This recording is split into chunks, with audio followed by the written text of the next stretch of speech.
Hey, what's up, everybody? It's Matt Johnson. We are back with another episode of Real Estate Uncensored. This is the place where you get actionable ideas and insights and inspiration to turn your real estate career into a life of freedom. As you can see, I'm not broadcasting from Jeff Brown's office, which is probably where I should be. I'm in the lobby of the hotel where I am staying, and therefore we're a little bit constricted on what we can do and say, which is great because Greg can't be quite his usual foul-mouthed self. Oh, my God. But anyway, let me welcome him in officially. The junior grandmaster himself, Greg McDaniel. What's up today? Oh, my. What? Can you hear me? There you are. Hi. Yeah. Yes. Welcome. Hey, so it's my turn to talk, yes? Yes. Yes. Thank you, Lord, and all that's beautiful and wonderful and holy in the world. I am able to be released into the wild and speak my mind. Oh, the world is a better place now, Matt. Now you shush yourself. My turn. So I learned one of those lessons, you guys, actually this morning. I've been doing follow up. The guy that I went and did last Saturday, not the one we just had, the one before that, when I came in and did the calls. I remember I got that CMA I've been talking about. Maybe you guys don't know about that, but anyways, I got a CMA. And I talked to the guy, went to the house, ran the numbers, gave the numbers to him, and guess what I forgot to do? I forgot to qualify him. Son of a bitch. And he's like, oh yeah, like this agent that's like helped me and my family and all of my 5 kids buy and sell homes. Yeah, we're going to give Betty Sue a call. I'm like, son of a bitch. So I just did all of your damn footwork, and you're going to go run it over to Betty and see if I'm in line with her numbers or if everything's on the up and up. And he's like, well, maybe she won't, want to do this. I don't know if this is her cup of tea. It's unbelievable. Yeah, I know agents who turn that down all the time because it's not their cup of tea. Oh yeah, it's not their cup of tea. I'm like, what isn't the cup of tea? She's gonna take the damn deal, and I just teed it up for her. Just like, it's so frustrating, dude. So frustrating. Fun. That sounds like a lot of fun for an evening. Yeah, it was right up there with hanging out with hot chicks. Just one of those great things that I love to do in life. No. This sucks. What? Stop laughing at me. This blows. All right. Well, for those of you that are watching, thank you, first of all, and make sure to subscribe on YouTube. If you're listening to this after the fact, make sure to subscribe on iTunes and Stitcher so you get us in between your ears where we so belong, unlike me, who am without my signature earbuds today, as you can see. What do you say we take a question real quick? Matt, I wouldn't have it any other way, buddy. All right, good. All right, so this is from the Lead Gen Scription Objections group. If you're not already a member, go join it immediately. We will not take no for an answer. It's 30,000 agents strong and growing, and not our group, but a friend of ours group, and you should go join it right now. But Laura Mosconi asks, how often do you communicate with your active listings? Does anyone have a script available, and what kinds of stats or market information do you share with them? Now, Greg, I know that you are not the one that personally makes these calls anymore, but you have in the past. And you do keep in touch with your sellers on a semi-regular basis in conjunction with the Steel Trap. So how do you guys run it, and what kind of information is Eileen, the Steel Trap, delivering on a regular basis on the market, for example? One of the things that we do is we use CoreFact, and we give them once a month email that gives them the updated value on their property, which is incredibly effective because it gives them that range. So that it's not perfect. It's not like your home is worth $269 million. No, it's just like, okay, here's a range of 800,000 to 950 or whatever, right? Allows them to play in the background. We can then go in and see what their activity is, how active they are in the back, which is incredibly powerful. So that's one of the things that we do. Also, we are getting much better, with the help of Chris Tam and the Bevinator. We are going to be calling through our system and being more effective at it. Also, Philip with Talent Prospecting. He's my ISA, which I'm going to be talking. I'm sorry, guys. I'm probably going to bore the crap out of you because I'm going to chatter my head off about this dude. This fool is a appointment setting machine. It's insane. But that's what he's going to do. Is he's going to call through our database, be able to set appointments for coffees or lunches or CMAs or something else, just touching base more and more and more, and answering any questions about the market. But you want to do like the 85-15 conversation. 85% of the time is something that's not real estate. 15% of the time is going to be self-promotion and real estate, because at the end of the day, Matt, I'm sure you'd agree that it is about building a relationship, maintaining a relationship, which is the most important, which is why throwing parties, eyes all big, and what is this why, Matt? It's doing the monthly, the quarterly, and the yearly parties that we've talked about. Just staying up to date with them, hanging out with them, being relevant to their lives. I mean, that's really one of the most important things that you probably want to do. So if you didn't have anything of value to send them, why don't you just go invite them to coffee? Go see if you can set yourself 4 or 5 coffees a week, sit down, hang out, and just relax with them. Yeah, I like that. Okay. Stats and marketing for, yeah, I mean, if you have, you could also go into like Neighborhood Scout or something like that, I suppose, and pull some stuff. But yeah, I mean, the current real estate information as far as average days on market. If you have any stats from your team, like Jeff Cohn's team knows how many showings on average it takes for them to sell a listing, which I believe is usually fluctuates between 10 and 14. If that is upticking, you can share things like that with them. So if you're part of a team that gathers that kind of metrics, you can share those.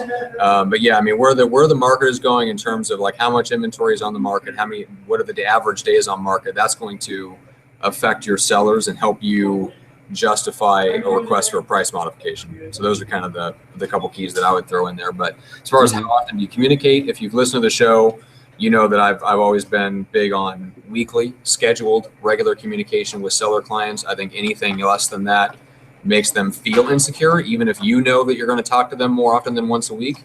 Once you get off that phone call with them and they do not know exactly when the next phone call is, I think that creates insecurity that gives them a sense of a lack of customer service, even if you're going to talk to them 5 days a week. If it's not scheduled, it creates the impression that every time you leave them, they do not know exactly the next time they're going to hear from you. Yeah, so no, that's my sense on that. Yeah, I agree with that, and with you on that one. I have done both of them, and I sorely do it lack some of the communication with some of my clients, and I am first in line to admit that. Yeah. But overall, when I have sat down with clients at their house, and I said, okay, so this is how it's going to work. I would like to stay in contact with you on a consistent basis, on a weekly basis. How would you like me to communicate, and when would you like me to communicate with you? Phone calls, text messages, social media, pop by, just stopping by, or do you want me to send a carrier pigeon for you? And they get That's always a good one. they start laughing. They're like, oh, well, I think this is the best time for this, or I'm more of a text guy. And everyone knows if you try to call Matt, he will screen your call religiously. And if it's not Kristen, or 40% of the time me, there's a good time he's not going to pick it up, but he will respond to a text message. If you can figure that out soon off, then you'll save yourself a lot of heartache. So communicate with them. There's a little thing we like to call work, where Monday, Wednesday, Friday, I pretty much have back-to-back calls. So texting I can do while I'm on the phone or a podcast with somebody, unlike a phone call, which I cannot pick up if I'm already on the phone or a podcast with somebody. It's amazing how it works, Greg.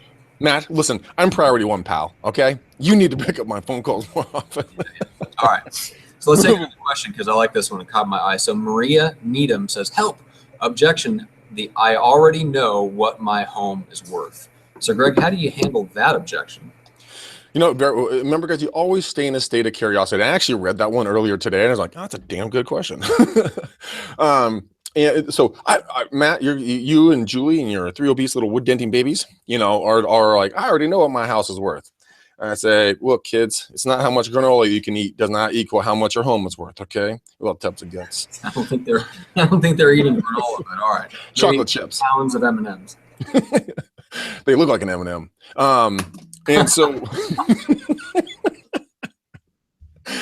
so this is what I do. I say, it's amazing. I'm really glad that you're aware of your value. What did you guys come back with? And then I allow them to tell me what they think the value of the home is. And I say, interesting. Now, did you guys have an appraiser or a licensed real estate agent give you that value? And again, I let them kind of come to the conclusion, because 9 times out of the 10 guys, they did not have an appraiser. They did not have a real estate agent come out and give the value. They probably talked to the cousin, who did real estate in 76 and did 1 deal a year at best. Or they went on to the Zillow and got my estimate, which God knows everything is perfect on that front. No. But always want to give value to them. So if you can sit there and you can say, look, I can run a report for you. It's no time at all. I can put this together and get it over to you. Therefore, if life does change on you or shift on you for any unforeseen reason, you'll be able to have something you can pull out of the filing cabinets, and you can give me a call and we can update the value whenever the time is right if you have any questions. So, I mean, if they're using that as I know what my home is worth already, then they're using it as an excuse 9 times out of 10, again, just to get you off the phone or get you out, not in front of their front door. So go be inquisitive and ask them point blank, oh, really? So the licensed agent or an appraiser gave you the value, is that right? And then they're going to be like, no. And you can always use a second opinion. Script is always really good. Well, Matt, Julie, your 3 obese little babies, I understand that you know what your value is worth, but don't you see the value in getting a second opinion so that you can have both of them on hand? So if they're dead set just to get you out of their face, then you know what? Say, hey, I'm glad you're well taken care of. Have a nice day, and then you move forward.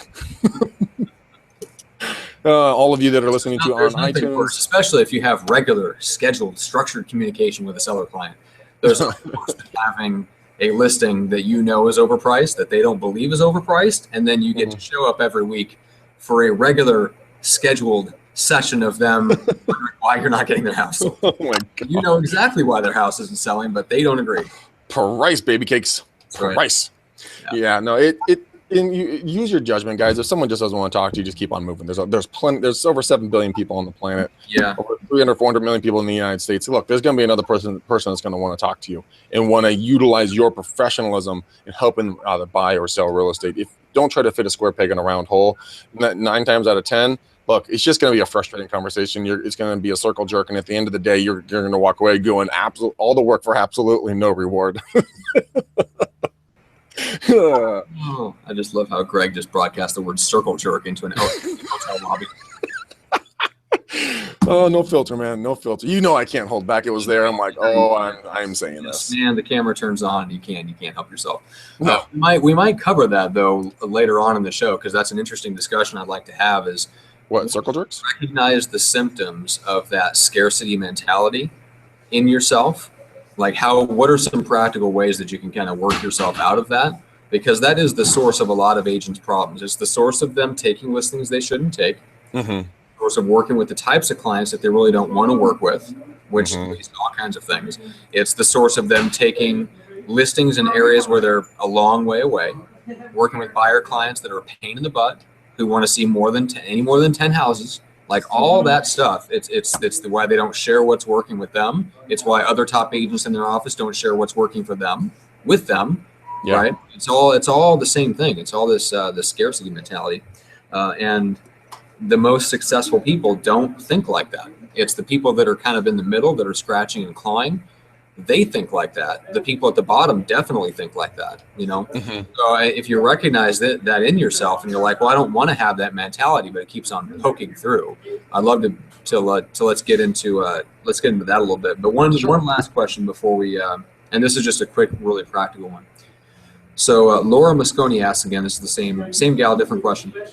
When prospecting and you run into a lead that's owned by a company, so the house is owned by a company, and so you don't have an owner's name, how do you greet the call?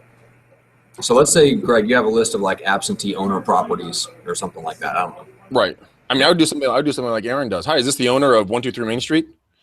Or hey, I'm looking for the owner of 123 Main Street. That's how I would approach it. Yeah. Oh, you're not. Oh, who should I be talking to? It's very, very simple. Getting a hold of a renter, they'll know who their landlord is. Oh yeah, because it could be for anything. Yeah. Absolutely. So there it is. That was an easy answer. Yeah. So, yep. And then you go right into for the kill. So, are you looking to get out of renting and into a home? Are you tired of burning your money on a monthly basis and paying someone else's mortgage? Let's figure out what you can afford with what you're already paying right now. Right. This program is only 3.5% down to zero. You're literally lighting on fire and throwing in your fireplace. Just blows up and explodes and burns. I mean, think about all the good you could be doing for your family, but yet you're just pissing it away on rent. Sir, your wife and your children deserve it better. Do not see that, sir. Please help me help you. Please help me help you. I see you living a better life than this. Oh man. I really gotta bring the drama, bring the heat. Oh, that was All fun. right, let's take a quick second and mention a couple of things. And Greg, I'm sure you have some shout outs and some people to mention. So I will keep my part of it brief, and then we'll get into the whole scarcity and abundance mentality thing. Yeah. So first of all, go to McDanielRealEstateSystems.com, McDanielRealEstateSystems.com. Two things to check out. Number one, Greg's favorite scripts. That is absolutely free. It's all of Greg's favorite stuff. Everything from online buyer lead, seller lead follow-up, price modification, how to get a client to make a really good offer on a house. That's a really good one. All of them has links to videos where I got Greg to actually deliver the script and role play through it so you can hear the phrasing and the tonality. So all that's free. Go download that. And then the other thing to check out is the high-tech, high-touch real estate farming course. That is where I sat Greg down and I cracked open his skull like a cantaloupe, and I scooped out all the goodness and I put it up to 8.5 hours of video for you guys, so you can get everything from like cold, warm, hot outbound prospecting to how to select the right farm, exactly what turnover rates you should be looking for, how many homes should be in your farm, how to use Zillow, how to run events for your clients, the 3 different types of events you should be running, all kinds of good stuff. So that's all on McDanielRealEstateSystems.com. And I forgot to mention this last few episodes. Check out Homing In, the app. So that is a place where sellers can request real valuations from agents in the area. They are finding the app faster than actual agents are, so there may actually be free seller leads waiting for you. So go sign up for that and just search it on whatever device you're on under the App Store or Google Play Store, or just go to the web version, homingin.co, and you can check that out and download it. Sign up, pop in your information, your zip code and stuff like that, and see what's available in your area. So Greg, who do you have to shout out? Matt, good question. Okay, so Bobby, he and I connected today. Super cool guy. He took the next spot November 13th, 2017 for the McDaniel Challenge, which is awesome. So guys, those days are getting whittled away if you don't want to be an 2018 kid. And then Trey from Perth, Australia. What up, dude? Knuckles to you, player. Thanks for watching, helping us spread the word down in Australia. And then Talon Prospecting guys, they are my ISA team. If you guys want more information about them, feel free and just PM me on Facebook, and I'll get you guys connected up with Phil, who's my boy over there. Young company, just starting out, and they got some great stuff coming. I got to give them a shout out, man. They're just epic, and I'm just really see a lot of good things for both them and for my team using their programs. Anyways, and then tonight, Matt, what I have is very exciting. I'm going to be able to talk with Deb and her daughter and her husband, who are going to be coming. We're going to be doing a four-way conversation, kind of getting everybody in. I've never done a four-way. I've only done a threesome call. So this is going to be interesting. That's like, really? You got to say that. But yeah, guys, it's awesome. I'm touched beyond belief by all the people that reach out. So let me get into, I just had it, dude. I really got to get like less tabs or something. It's just unreal. Okay. So here we go. Derek, Morgan, Joseph, Maya, David, Dustin, Jerry, Ari, got that one out. John, Kiernan, Bob, and then of course Ismail, you pig pimp, man. Good to see from you. And Bobby, I'm Stevie. If you can hear me, my friend, I hope your leg and your hand are doing better. She took a nasty fall and literally put like a hole in her hand and scuffed herself up bad. So boom, there it is, buddy. All right, I'm all done with mine. All right.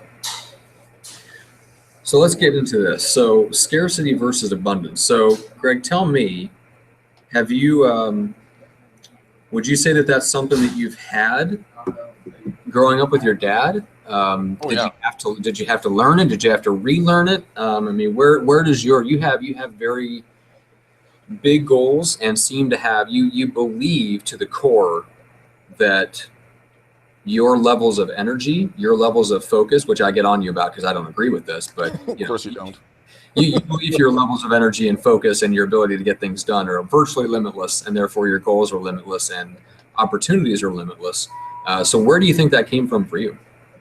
Matt, it's actually coming from the mindset. When I went down to $35 to my name back in 08, 09, I went through bankruptcy and a foreclosure, lost everything. And you guys have heard the story before, but I literally, when I looked at myself, I had the mindset, I was laying there in bed and I was scared shitless.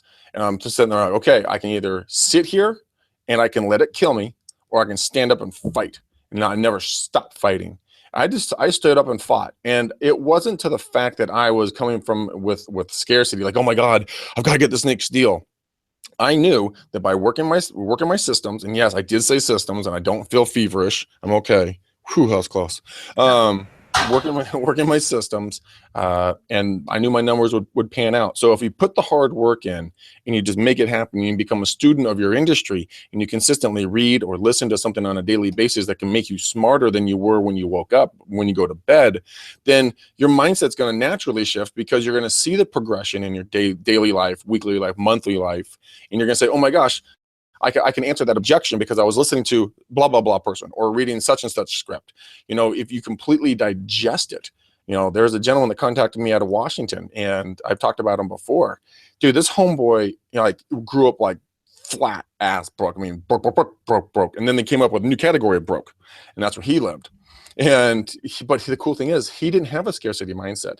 He came at it with growth. I mean, he's a professional boxer. He would go and train, but he would go box with professionals on his training days, and so when he was fighting the amateurs in his fights, they'd be super easy. So guys, in that being said, go to the top agent, okay, and ask to run, do something for them if they would be willing to do something for you, like give them one script or one technique, or go watch a podcast, and then be able to learn from the best, so that when you guys go up against the average agent, can you not hear me or something? Oh. Oh. Tired device. I was just like, what the blank is going on here, Goose? But then when you go up against the homeowner and they have an objection, bam, you got the best one out there, because there's a whole cycle of thinking that takes place. So you have all your potential, right? But then what actions you take based upon your potential, what actions or lack of actions that you take are going to give you certain results. Those positive, negative results are going to be then reinforced with the beliefs of your potential, right? It's a horrible little cycle of how your life and your mindset is going to move forward. So if every one of you has the potential to be successful, every single one of you. It's just, what actions are you going to take? Are you going to take no action and sit on the couch and watch football every Sunday? Or are you going to get out there and do something with your bitch ass and like go door knocking or do cold calls or be proactive? And then those are results. So if you sat on the couch and did nothing, well, then nothing's going to happen. You're going to go back to your potential and say, I have no potential. But if you take the actions and you get results, let's say you get a listing agreement, or you find a buyer, or whatever positive action takes place, well, now the actions you have taken are now going to be your belief system. They reinforce your beliefs on what your potential can be. And then you go back up to your potential, and you're just like, see, I knew I could do it. But a lot of people don't do it. They look and listen to the people who are negative influences in their life. And sadly enough, majority of the time, guys, those are your closest family and friends. They're going to try to keep you down where they are. When you can find someone that can promote you and push you and build you up, then your growth mindset is going to overcome your lack mindset, because all you hear and see around you is you can do it. You got this far. You did this. You're doing great. Keep it up. Hustle hard. Rock and roll. Carol Dweck in her book Mindset I've been listening to, sadly enough, I thought I had a growth mindset. I have a fixed mindset on a lot of things, and that really blows. Yeah, dude, because I mean, a lot of things in life, you get down on the dumps about it, but you don't look at it like as a learning possibility. You look at it as like, oh my God, this is devastating. This is horrible. How could I ever be in this position? You mean like the person beating me at ping pong? Yes, and then you beating yourself up at the ping pong table. Yes. Or did she do it again? No, I have not played. I have not played her since the last time she kicked my ass. And you beat the shit out of yourself with a ping pong. How did you tell everyone how you beat yourself up on ping pong? And that was an awesome story. How did I beat myself up on? What did I say? You smacked your head. Remember? Yeah. Oh, that's okay. So we played since that, but yes, that was interesting. What did I do? There was the fan cover was sitting over on a high table, and I essentially dove for a ball, and I came up and I put my hand on the table to brace myself and smacked the fan cover right back into my own nose and gave myself like a nosebleed or something. Oh God, that's awesome! Look, the guy's beating his own ass. What do we do with this, bouncer? I don't know. Let him finish. I guess he started. Shit, he needs to know himself.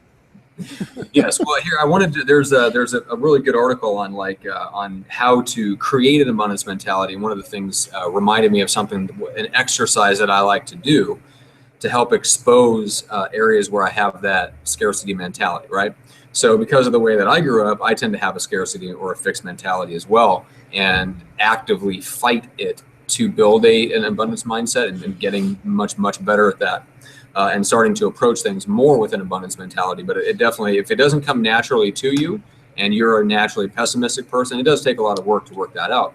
But one of the things that I like to do is ask myself questions like, if I had, if leads were unlimited, how would I do this? How would my business change? How would I react to this one client or this one opportunity if I knew that there were 10 more just like it waiting right behind them? Interesting. So that's the way you want. That's the way you want to interact with that person. You don't want to interact with that person, that client, that one opportunity, as if they're the only opportunity you'll ever get. Right. It's 100%. That's the most important thing, because people, agents and guys, I'm not preaching at you. I'm hanging with you, man. I do have done it, and I still do it at times, because we all work so hard for these freaking clients of ours, and then if one slips away, like I told you about in the beginning of the show, there's a high probability that guy's going to work with his agent that his whole family has worked with, and that sucks balls.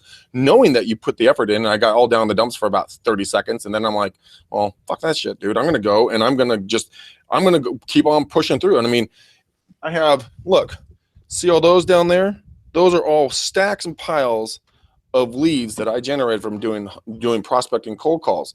There's a ton of business in here, and I know that I'm going to be paid for my time. I'm not going to get one deal, kind of pull me back and make me feel all bad about stuff. So don't beat yourself up if you don't get one lead. Okay, say, you know what, and this is coming true. We've seen several deals. Like, there's a deal several years ago that we didn't get. It was a listing, but we now look back at it. Guys, there's a 3-year running lawsuit based upon the contractor who did the fixes, who didn't get permits, where he said he got permits. It would have sucked us down with this thing, like a Titanic going down. And so if you don't get it, look at it as a positive. Be like, you know what, that blows. It really blows. I really worked hard. Take a couple of minutes, absorb it, then let it the fuck go. Okay? Move forward and be okay with that fact, because there's a God-given reason that you're not supposed to work with that family or that client or whatever else. Everything happens for a reason. Yes, it's cliche. I get it. But it does have merit, some truth to it. And if you will allow, the negativity and these deals that may not go together, just pass you by, dude, that's okay. That is okay. We always say next on our team. Next. All right, let's keep on trucking. And always be a student of the business, because like I said before, if you're a student of the industry and you're consistently and continuously educating yourself as much as you can, be ravenous for knowledge, because the majority of the agents aren't doing that, guys. The people who are watching this live, what am I, boring you, Johnson? You're yawning? I heard a lot before.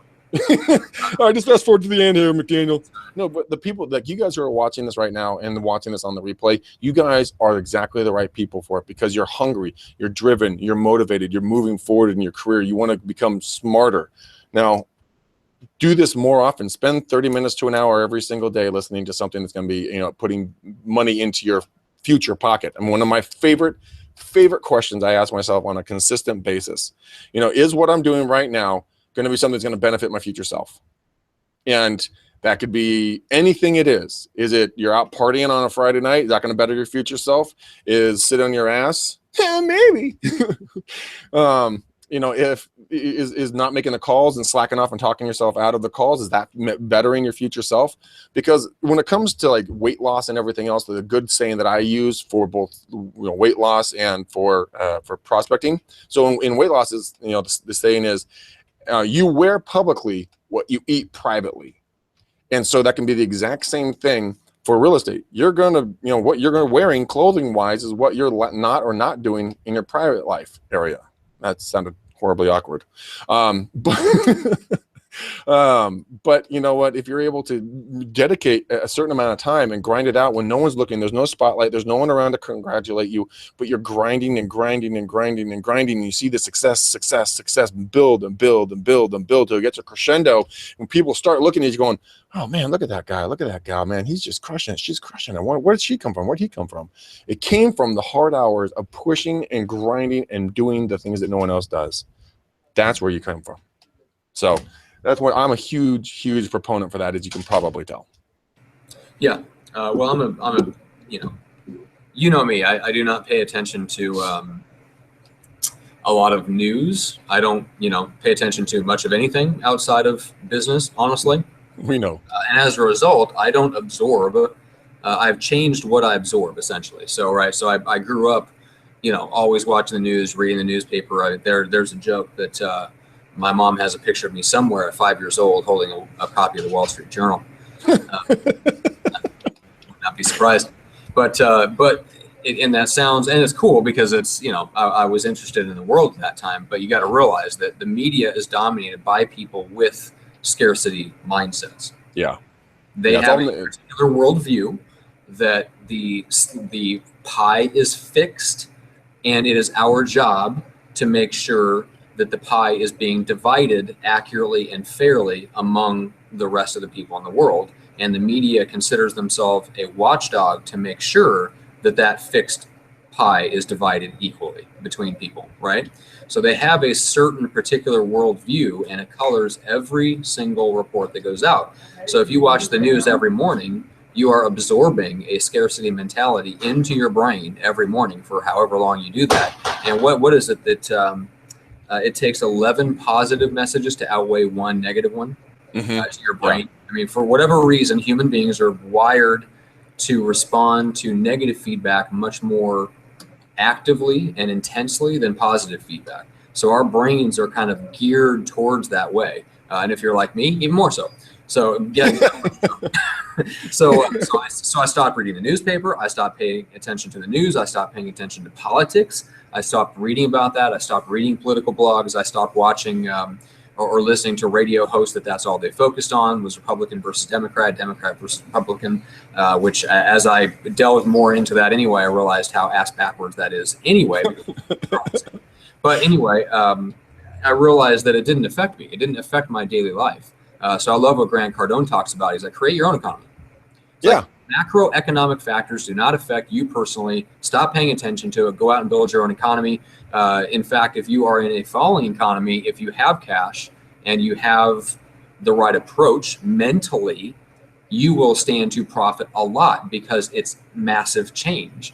And entrepreneurs take advantage of massive change, right? So I mean, think about the people that we know, like Todd Miller and Christian Peter. Mm-hmm. Guys who in the last market crash, while the rest of us were, down to $35 in our name and losing houses and vehicles, which Greg, you and I have both done. Yep. Guess what they did? They bought houses. They went out and became REO experts, became some of the top agents in the world, sold thousands of units, and positioned themselves to have multiple expansion offices. They expanded while we contracted. Yeah. Because we were running for the hills. Mentality. They were better positioned, not just physically, financially, and whatever. They were better positioned mentally. So when Todd Miller runs across that little idea of, wait a minute, who are the banks giving their listings to? Let's go find that person. Goes into attack mode. Talks to everybody he can. Goes to every bank. Goes to every lawyer. Finds that learns as much as he can. All of a sudden, he's got hundreds of listings. And so that's the mentality that I'm trying to do to actively cultivate in myself, which is the idea that it does not matter what the outside economy does. It does not matter what the outside political climate is, barring the fact of living in a communist country where you might be shipped off to jail for being a capitalist. That's a whole other thing. But we live in a state. We're not there yet. And until we are, we create our own economy, right? Mm-hmm. So the more that you have that mentality, the more you are positioned mentally to make those right decisions and take advantage of opportunities, even if they're opportunities of like a falling economy. And so that's what I work on. So I ask myself those types of questions, like, what would I do if leads were unlimited? Another couple of thought-provoking questions that I ask myself is, if time were not an issue, what would I do more of? And what would I stop doing? Stop. Just simple start, stop. What would I start doing? What would I stop doing? Podcasting. If money wasn't an issue, we've talked about this before, Craig, would we still continue to do this? Hell yes. And we'd actually put more money and more time into it. Yeah, we would go 5 days a week and probably do, chop it up and maybe do 2 segments of 1 hour and go, triple, quadruple down on this thing. Maybe start up a third podcast. You know what? That probably was exactly what we would do. Honestly, that's probably what it would be. We call it marketing uncensored. Yeah, we would do something along those lines. But there's something about okay, so any of you, I don't care which side of the political spectrum you sit on, Clinton or Trump, that has no bearing on what I'm going to talk about. But this is something I always think about. I'm always looking how to learn from a situation, how to get better from a situation, how to, hone in my skills and look at things through a different lens, right? So I looked at the Trump beating Clinton. Now, I'm going to do this analogy and put it back into real estate. So let's all agree, Trump has thought to have no chance to beat Hillary. He's brand new into the business. He didn't have all the cool systems and toys that she had. She was the established real estate agent. She had all the notoriety. She had the years and years of working in her farm. She had all the backing from everybody, aka all the neighbors are going to list with her. But look at what Trump did, doing everything ass backwards wrong. Okay, everything. But then still swooping in and taking the presidential election away from basically a shoe-in for our next president, the 45th president. Guys, this could be you. If you're going into this business and you don't know what you're doing, you're getting back into it and you're totally lost. Look, be Trump, in the non-political Trump. Be the Trump that put his head down and just ground it out. Hit the battlefield areas, did all the rallies, and that's you guys. That's doing the doors, that's doing the calls, that's going to the networking events, that's, watching your budget, doing something new and different out of the way. I mean, honestly, offending every single immigrant and pretty much every gender except for his, which is women, but yet still getting to the election polls and getting that final, getting the presidency. That's, guys, by the way, the presidency is a listing. Okay, that's what I'm talking about here. So if you can do everything wrong, but put your nose down and just hustle, you're going to get the listings, guys. You can beat a Hillary. You can beat an incumbent. You can beat the person that everyone says, all the listings go to Bob. Well, guys, not all of them do. And if you can take away that chip taken away from the foundation, eventually it will fall. People don't own farm areas. Okay, let me be very clear with you. They rent it. Success is rented, just like a farm area. It's rented, unless they actually hold the deeds to like 300 or 400 or a couple thousand properties, which I highly like as possible. They're just hanging on to their turf and they're going to rent it for a little while. So what is saying that you can't break into that today? Why can't you start today? There is a YouTube video that I watched, and me being a sports retard, there was a pro basketball player, and he was sitting there and he was at an interview, and he was saying, well, why can't I be the league MVP? Why can't I be the #1 player? Why not? Why can't I do that? And he was asking it basically, what's there to stop you? So #1 place to start, guys, is mindset.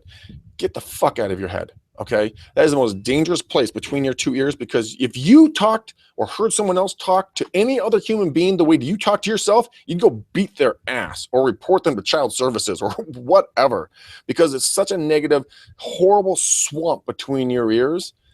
It's not even funny. Start looking at the way that you view things and the way that you subconsciously talk to yourself. There's several words like I can't, I won't, it's hard, I don't believe. I'm a skeptic. I don't like it. These are all negative connotations.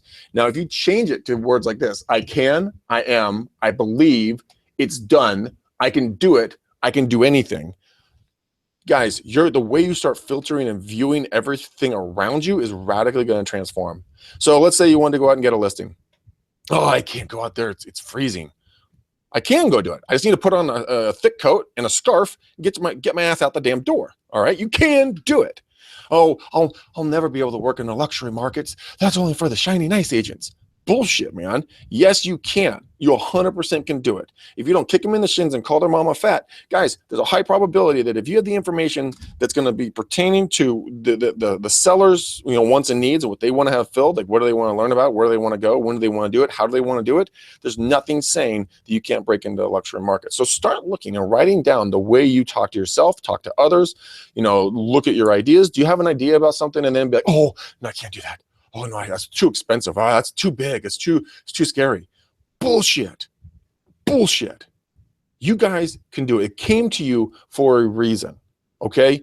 The wealthiest place on planet Earth is the graveyard.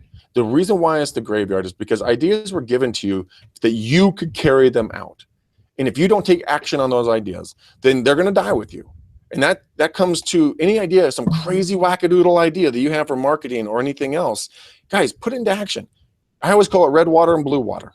Red water is what everyone else is doing in marketing and prospecting. Blue water hunting is when no one else is doing it. Like Facebook Lives. I almost guarantee you that nobody's doing, or very few people are doing Facebook Lives in your communities that you're working in. If you did it on a consistent basis and was able to stand out, and that's one of the things Matt and I have been talking about on a couple other videos we've been recording, how to utilize that service and then reconstitute the data all around and then start getting notarized for it, noticed for it, not notarized. You're not a document. We're not going to notarize you.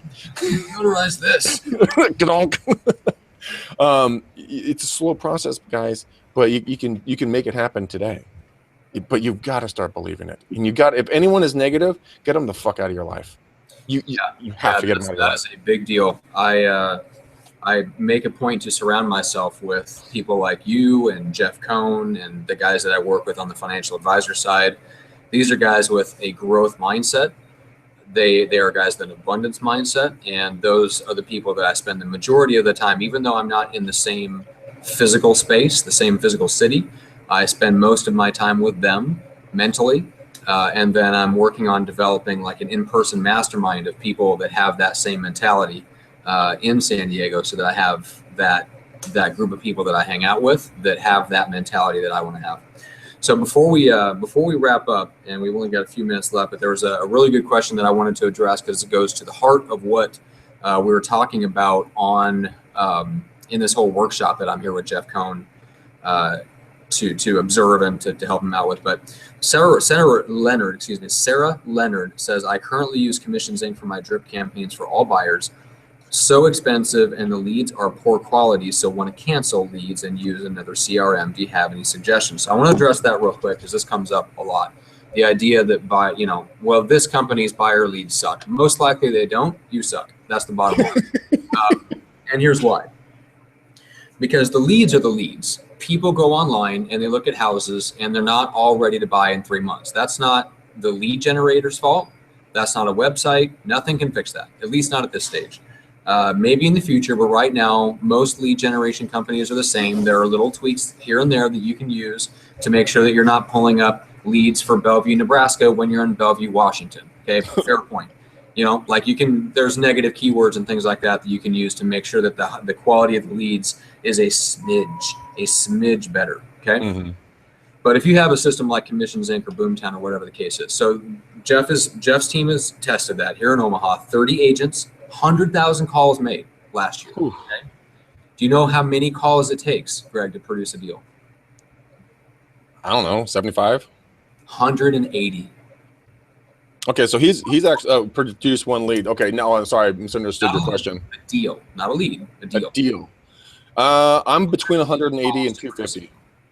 I'm up between 180 and 250. I got to ratchet my numbers down, but that's right in line with what I've been seeing as well. That's amazing. But a lot of people don't look at that. I've heard anecdotally that in places like super high competitive markets like San Diego, that it might be 1.5 to 2 times as much. Just throwing that out there.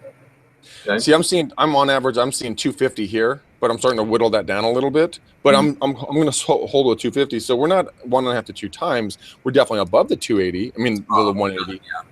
But I mean, it's also you being more consistent. If you're the monster that's calling all the time and people are consistently hearing and seeing your name, then they're going to start being, they're going to start, resigning to the fact that you're the guy or the gal that's go-to for real estate. I mean, in marketing and branding, they say that you need 8 touches That's why the KW has an 8x8. 8 touches for you to rent space in someone's brain. Therefore, you starting to become the go-to person for anything on earth. So, Yeah. I mean, and I would have a couple of questions. So if I was working with this agent one-on-one, here's what I would ask them probably 3 questions. Number 1, what is your follow-up system? Which they probably don't have one, because I'm assuming they're a single agent. But even if they're a team, they probably don't have a real system, and that right. they themselves and others accountable to. Number 2, when you call that buyer lead, do they know who you are? No, probably not. Probably not, right? So if you don't have a big enough brand, or if you're calling leads that are all over your city and they're not in your farm area, and you're calling people that don't know who you are, automatically you're starting from behind the 8 ball, because you're trying to build trust and likability with people that already know that you want to sell them something. And so the walls are already up. Yeah. You know what I'm saying? So you're very true. Already, because rather than going with a consultant's approach of keeping in touch with a group of people, getting them to know you, and then figuring out where the needs are and helping them, you're trying to go into a world of people that have no idea who you are, identify the needs, and then get them sold and persuade them to trust you, persuade them to work with you, persuade them to take a step towards you. That's very difficult. So the percentages are going to be super low. And then the last question I would have for that person is, if they don't know you already, when they do go to look you up, when they do try to find out more about you, what do they see? Yeah. Odds are they don't see much. They see crappy company website that your broker provided. There's no reviews, there's no testimonials, there's no success stories, there's no case studies, there's no compelling offer, there's no information that they can download to take a step towards you. There's absolutely no indication of what you specialize in, who your ideal client is, and there's no way for them to know that you have solved the exact same problem for someone else that looks just like them. And the reality is, that's what we're getting to, the point where consumers in whatever industry they're in, that's what they are expecting. They don't have a bet the life problem where they're looking for the latest, greatest brain surgeon effectively of real estate, right? Mm-hmm. They want to know that you've helped someone that looks just like me do this last week. Yeah, they really, really are. And, to go back a little bit back to buyer leads or online leads. Look, guys, if you guys aren't watching Beverly, you got to go watch her. She had a question about that, and that's asking why we weren't doing more buyer lead gen, which is funny because Bev just hopped on and is doing a ton of live buyer lead gen and follow up in the last 3 weeks. And she actually this morning, guys, she took a guy out of the I don't know where the lead was. I didn't catch where it was. I want to say Tennessee, or I think I'm wrong on that. But anyways, the point is the owner of the lead was saying, "Oh, my leads suck. Oh, they're not doing anything. Oh, blah blah blah." Bev, within 12 phone calls, got a lead. Yeah. I watched her do it, and I'm like, dude, girl crushes it. So go watch her, guys, on Lead Gen Objections Facebook page. Go check it out. Look, it's not our page, like Matt and I say. We just happen to be a part of it. And, Aaron Wittenstein, who founded it, it's a thriving group of men and women that genuinely want to help each other. And so go ask questions, but don't ask dumb questions, guys. Ask questions about lead generation, scripts, and objection handling, okay? Stay in those 3 areas, but ask questions about shit. Well, I have one last point, right? So there is a culture, and Greg, you're very much this way, where you would rather talk to a stranger than your database. That's your preference. And along with that, because you want to talk to people that don't know who you are, you actually like the challenge of the low percentage game. Yeah, I do. It's strange, but I think you're sadomasochistic. Yeah, of course you do. And I was that way when I first got, when I did get into real estate. I was not. Now, this is obviously not the case for you, Greg, but I know what it was internally for me. I did not want to approach my database because I was not 100. I did not want people to know that I had just gotten into the business. So I went after people that didn't know, and I gave them the impression, and I let them believe that I've been in the business for a few years. Right. So I was just not confident approaching my database because I knew that they knew that I hadn't been in the business for very long. Therefore, I couldn't possibly be that experienced, and I didn't want to humble myself and work with like a mentor that would handle the deals and work the deals with me and make sure that the quality level was high. That's what I should have done when I got. I should have humbled myself, and I should have worked with a mentor and split the deals and given them part of the commission and let them work the deal with me. So I could have approached my database and worked them for leads. That 100%. said, if you don't want to work in the low percentage game, right? There's guys out there like Greg Lyles that have never done what you've done, Greg. They've never made a cold call and they've made millions of dollars in real estate. Well, how do they do that? Well, they were smart and they went out and said, look, I only want to talk to the people that want to talk to me. And I'm going to come up with a very compelling offer. And I'm going to figure out exactly who that offer is for. And I'm going to put that offer in front of just those people that I want to talk to. And then they're going to know who I am so that when I follow up with them, they're going to know who I am, and it's going to make that conversation easier. And then I will have already built that trust, and then it'll be much easier to have that conversation and start working with them. So there is another way. It's a marketing consulting type of approach, which is, it all goes back to farming, Greg. So if they check out, like there's a way to do this so you're not making 180 calls to convert one client. That is one way to do it, and that's if you like overcoming the challenge of speaking to people that don't know who you are. But there is another way to do it. So, of course there is.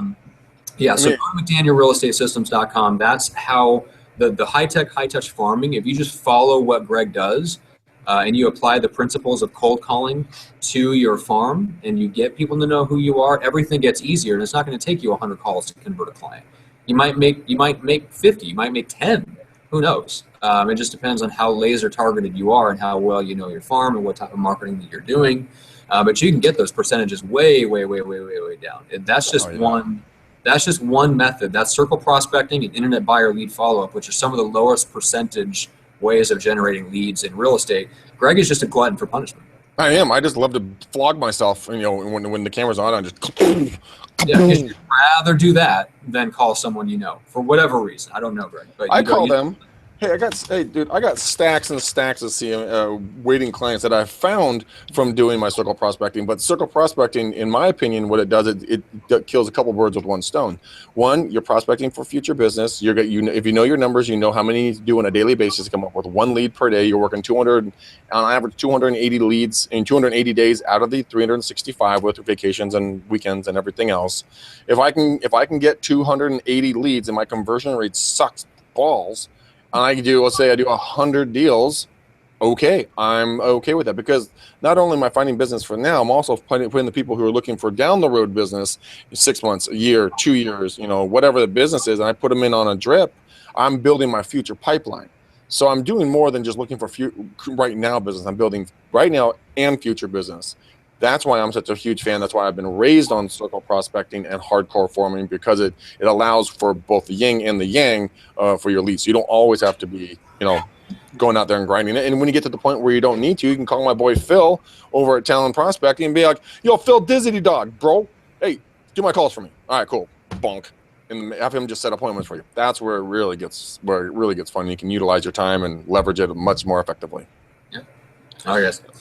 Cool. Well, that was my plug for that. So quickly run people through the McDaniel Challenge. McDaniel Challenge is a magical, wonderful evening where you spend an evening together talking for 1 to 2 hours.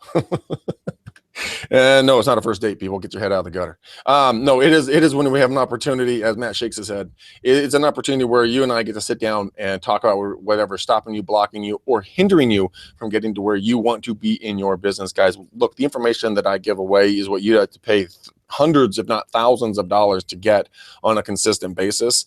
I am just an average agent, guys. I've just been doing it a long time. I've had the honor of learning from some of the best in the industry, and I consistently educate myself on what the new trends are so that I can then filter through all the BS and just give you guys the nuggets of goodness. If you guys want to get on this list, look, I'm not messing around. The space is running out for 2017. November 14th, it's a Tuesday at 6 p.m. Pacific Standard Time. As of this recording is my next available time. That's November. I just lost my bookmark. November 14th, November 2017 is your next time, guys. So call me, 925-915-1978. It's my cell phone. Also, follow me on Facebook. Please don't friend me, guys. I don't have any more friends available. Facebook's a dick, and they'll only give me 5,000. But if you follow me, then you'll see on my Facebook Lives that I do, both on the Lead Gen Scripts and Objections page and on my page. If you guys want to do something like that, watch me, listen to me. You'll see my tonality, you see my scripts, you see my objection handling. And then if you guys have other folks that that might need, some advice, have them come into the group, have them follow me as well. I give all of this away for free, guys. I give all of it away for free because I want to see you become a better, smarter, faster, stronger version of yourself, because I know that person lives inside of you. I know that person lives inside of you. Hopefully Matt and I can help bring it out a little bit, but yep, that's the McDaniel challenge, guys. Don't sit on the fence, man. Someone else is going to take your spot. Someone's going to take your spot. Once they take your spot, can't do anything about it, but it's up to you. And as G.I. Joe says, knowing's half the battle. G.I. Joe. Is that what that is? Or is that the More You Know PSA series? No, it's G.I. Joe. That's funny. That is G.I. Joe. I remember that distinctly. It was the one cartoon I got to watch. All right. So make sure, guys, to subscribe on YouTube. That way you get all the future videos. Check out the Greg's Favorite Scripts on our website, McDanielRealEstateSystems.com. Check out iTunes and Stitcher. Make sure to subscribe to the audio version there. Follow me on Facebook. I am Pursuing Results. You can also follow me on Instagram and Snapchat under the same thing. You can PM me during the show on Facebook. If you'd like to get a question answered, that's the easiest way to get a question answered live on the show, is just shoot me a message on Facebook. If we're not already friends, shoot me a friend request. And make sure to listen to the new podcast. Go subscribe on iTunes. It is the Pursuing Results podcast. And if you have any uber successful people from any industry you'd like to see interviewed about one book that changed their life, hook us up. Let us know who you'd like to see on the show. And let's see, one last thing. Oh, guest for Wednesday. John Agostinelli, broker out of kind of the East Coast, Boston area, I believe. And he and his co-author wrote a book about what it was like to be on the inside of the crash in 2008 from the real estate perspective, as well as why some of the real estate stuff, especially once you get further up into the realms of the weird kind of stuff between like Countrywide and Colony Capital and all this stuff, why it's a Ponzi scheme, and why home ownership is not ideal, unequivocally for everyone in this country. Matt, that's blasphemous. We speak to real estate agents. Pipe down. My goodness, man. Yes. You're attacking our base. Exactly the problem is I do not want to see real estate agents, because we hurt our credibility when we tell people, oh, it's always a great time to buy and sell. No, it's not. It's not even always a great time to own a home. Well, actually, that is actually a really good. Before we go, Matt, I know we got 2 minutes, but next time, write this down, guys. This is a great script that I heard. And it's this: when Matt and Julie and their 3 obese little wood denting babies come up to me and go, "Gosh, Greg, how's the market?" All chipper and shit. And what's the typical response, Matt? Well, it depends. Are you looking to buy, sell, or invest? I said regular, typical. Oh, what's the typical? Sorry, I meant typical for you. I'm sorry. Well, I screwed that up. I've stepped all over the punchline. The typical would go, great. Oh my God, the market's so amazing, and you should buy and sell, and you should buy another house, and oh my God, I've got this amazing condo you should see, even though you have 5 kids and it only has 2 bedrooms, but you should see it because it's my one and only listing. Is that more of what you were looking for? Yeah, that generally hit it on the head. So, guys, instead of being Jar Jar Binks sells real estate. Oh my God! Combined with the wacky inflatable arm flailing tube man from that makes sense. Yeah. So instead of doing what Matt's doing, waving his hands around like a crazy man right now, this is going to be a response, and you're going to say, "Well, gosh, Matt, Julie, your 3 obese little wood denting babies." It depends on what what you're looking to do. You're looking to buy, sell, rent, or invest. Because when you ask specific questions about what type of real estate they're looking to do, you're going to have very distinctive differences on those answers. That is where Matt is talking about. It might not be the best time to buy. It might not be the best time to sell or invest. So I know we are at bingo. We got to bounce out of here, but we're going to come back, and Matt will be in his typical location where I can flog him mercilessly without in pissing off an entire lobby full of people, which is non-existent at the moment. It's completely vacant, and not even the attendees there. This is weird. Yeah. No, you have to ring the bell for service. The highest quality hotels for me. And I know this because I travel with you. That's right. All right, guys. Cool. Thank you so much, guys. We love you as always. Make sure to hit Greg up for the McDaniel Challenge before it's too late and you're into 2018 and we got to figure out something else to do. So until on Wednesday, we'll see you later, guys. Thanks so much. See you guys. Love you.